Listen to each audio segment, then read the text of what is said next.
to me, is a historical event in the world of wokeness, in gender identity, but really it's a celebration of the gender of women and a remembrance of the history, both good and oppressive, the struggles that women have had, and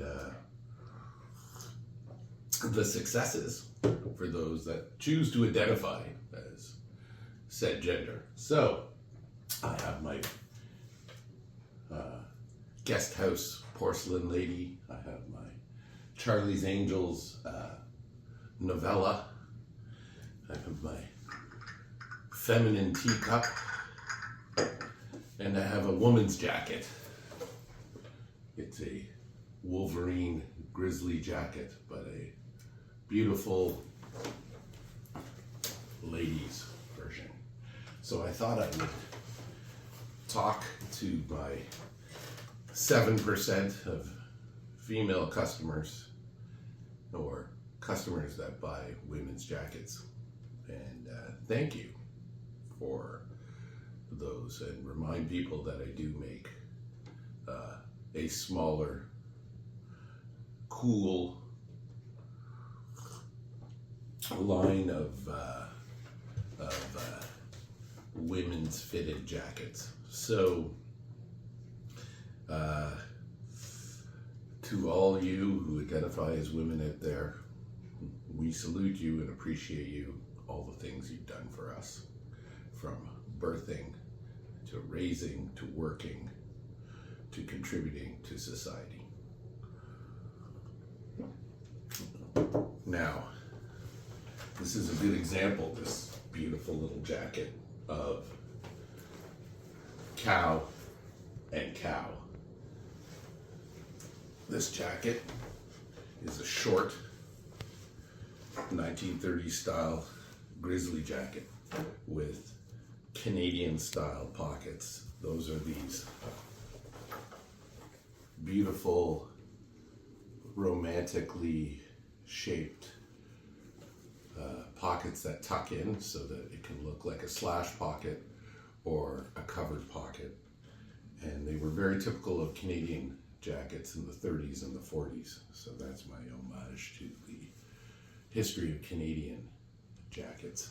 And then the jacket is short, that comes down to the waist. And one of the very interesting things about women's jackets historically is they never typically went past the waist. And what's fascinating to me about that particular design feature is that men's jackets typically didn't go past the waist either. It wasn't until the 1940s when men's jackets started extending downwards, other than for protection from the elements. A sporty man's jacket would go to the waist as well. Now a sporty man's jacket goes to the belt line. So there's a very feminine quality to 1930s jackets. So why not make a very feminine 1930s jacket that would be well suited for a woman? And part of that femininity is showing off that shape that happens when we go down to the waist, and then from the waist the hips come out, and it shows off the curves of a female figure. That's part of the key inherent design of early 30s women's clothing. This jacket's particularly interesting because it's a natural cowhide that I had made for me in Italy. I don't have much of it left, but it's a full veg tan bag leather that we adapted for making jackets from a small tannery in Santa Croce that I visited. And you can't really see it on the camera, but because it's a natural color of the tannage with just a light wax coating, it ages into this beautiful orange where the light oxidizes the leather. So You have spots where it's lighter, where the leather doesn't see the sunshine. It's a lighter color, like if you see under the cuff, you can't probably see it, but it's the original color under the cuff here. And then anywhere where it's exposed to sunshine and oxygen, it's a darker color. And then with the beautiful cow fur in complementary matching tones, it's just a very, very sexy jacket. So I celebrate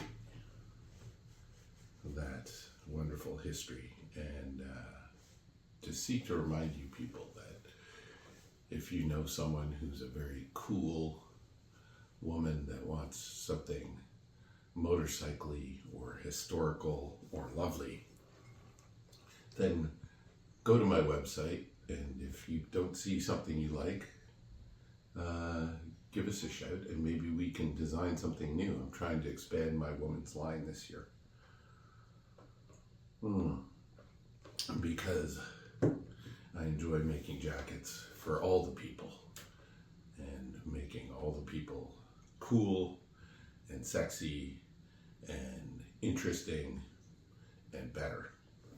So we have the delivery of all our leather colors coming in, and you can look forward to some videos about how to choose leather for our morning shorts, depending on how I feel.